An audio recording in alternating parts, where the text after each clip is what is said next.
درود شریف پڑھیں اللہم صلی علی محمد وعلی آل محمد کما صلیت علی ابراہیم وعلی آل ابراہیم انک حمید مجید اللہم بارک علی محمد وعلی آل محمد کما بارکت علی ابراہیم وعلی آل ابراہیم انک حمید مجید ربی یسر ولا تعسر وتمم بالخیر وبک نستعین یا فتاح ربی زدنی علما ربی زدنی علما ربی زدنی علما بسم اللہ الرحمن الرحیم ایاک نعبد و ایاک نستعین صدق اللہ العظیم۔ محترم بزرگوں، دوستوں اور عزیز ساتھیوں، اللہ کا کرم اور فضل ہے کہ اللہ تبارک و تعالی ہم سب کو نماز جمعہ کے لیے جامع مسجد میں جمع ہونے کی توفیق عطا فرمایا۔ اللہ تعالیٰ سے دعا کریں کہ اللہ تعالیٰ ہم سب کے جمع ہونے کو قبول فرمائے۔ میرے بھائیوں، بزرگوں اور دوستوں اور عزیز ساتھیوں، اللہ کے محبوب صلی اللہ علیہ وسلم نے ارشاد فرمایا ہے کہ جوں جوں قیامت قریب آتے جائیں گے اور فرقے بنتے جائیں گے، کم و بیش 72 یا 73 فرقے ہوں گے، اور ان میں ایک فرقہ ہوگا جو صرف خالص جنت جانے والا فرقہ ہوگا۔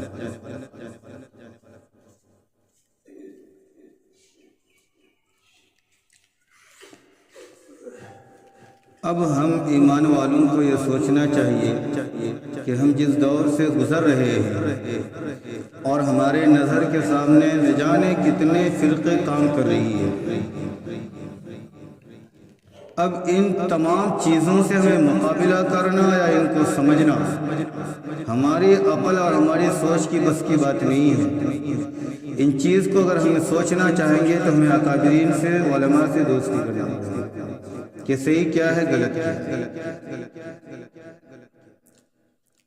ابھی کچھ دنوں سے شکیل بن حنیف کا ایک ٹیم چل رہا ہے جن کی پیدائش پٹنہ میں ہے اور گجرات سے اس نے کام شروع کی ہے، جو قادیانی ہے۔ میرے آقا صلی اللہ علیہ وسلم کو نبی ماننے کے بعد وہ اپنا آپ کو امام مہدی کہلاتا ہے۔ اس کے بعد پھر ہم لوگ کتنے فرقے میں پہلے سے بٹے ہوئے ہیں اور ہم لوگوں کی نظر کے سامنے ہے۔ پھر کچھ دن چلتے چلتے ہمارا مرکز بھی 2 طبقہ میں بڑھ گیا، جس کو ہم لوگ خالص یوں سمجھے تھے کہ ہر ادارہ میں متفق اور نہ اتفاقیاں ہو سکتی ہے۔ اکابرین کی نہ اتفاق ہمارے لیے رحمت ہے، صحابہ کے آپس میں نہ اتفاقی ہمارے لیے رحمت ہے، بزرگان دین کی نہ اتفاقی ہمارے لیے رحمت ہے، لیکن ایک خالص جماعت تھی جس کو ہم دعوت تبلیغ کہتے ہیں۔ یہاں پر اس جماعت کو پوری دنیا، چاہے کوئی مانے یا نہ مانے، نہ ماننے والے بھی اسے صحیح کہتے تھے، ماننے والے بھی صحیح کہتے تھے۔ یہاں پر بھی 2 جماعتیں ہوں گے۔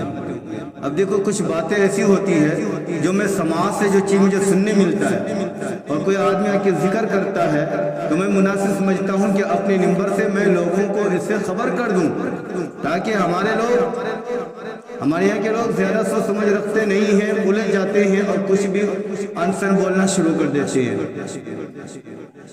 خالص ایک جماعت تھی جو اپنا ٹائم، اپنا وقت، اپنا پیسہ، اپنا روپیہ اور تمام چیزیں قربانی دے کر کے گھر گھر جا کر کے لوگوں کے اندر دین کا جذبہ جگاتے تھے اور دعوت و تبلیغ تھی۔ یہاں پر بھی نفسانیت نے ایسا ڈس مارا کہ 2 طبقے میں بڑھ گئے۔ جمعہ سے پہلے ایک صاحب ملے اور کبھی ان کے سر میں ہم نے ٹوپی دیکھا نہیں تھا، ہم نے ٹوپی دیکھا تو ان سے کہ ہم کو لگا کہ شاید کہ اب اجتماع میں جمعہ پڑھنے جا رہے ہیں۔ ماشاءاللہ، الحمدللہ۔ بولے اجتماع میں نہیں جا رہے ہیں، ہم جماعت میں ہیں۔ بہت خوشی کی بات ہے۔ بولے اجتماع تو جانے کے لیے لوگ منع کر رہے ہیں۔ کیوں منع کر رہے ہیں؟ کون منع کر رہا ہے؟ بولے ہم جتنے لوگوں کے ساتھ جماعت میں ہیں وہ سب کہہ رہے ہیں کہ اجتماع میں جاؤ۔ بتائیے صاحب، جو جماعت اور جو اجتماع، جو تبلیغ صرف یہ دعوت دے رہی تھی کہ لوگوں سے نفرت مت پیدا کرو، لوگوں کو توڑو مت، لوگوں کے اندر پیار و محبت پیدا کرو، آج آپ اس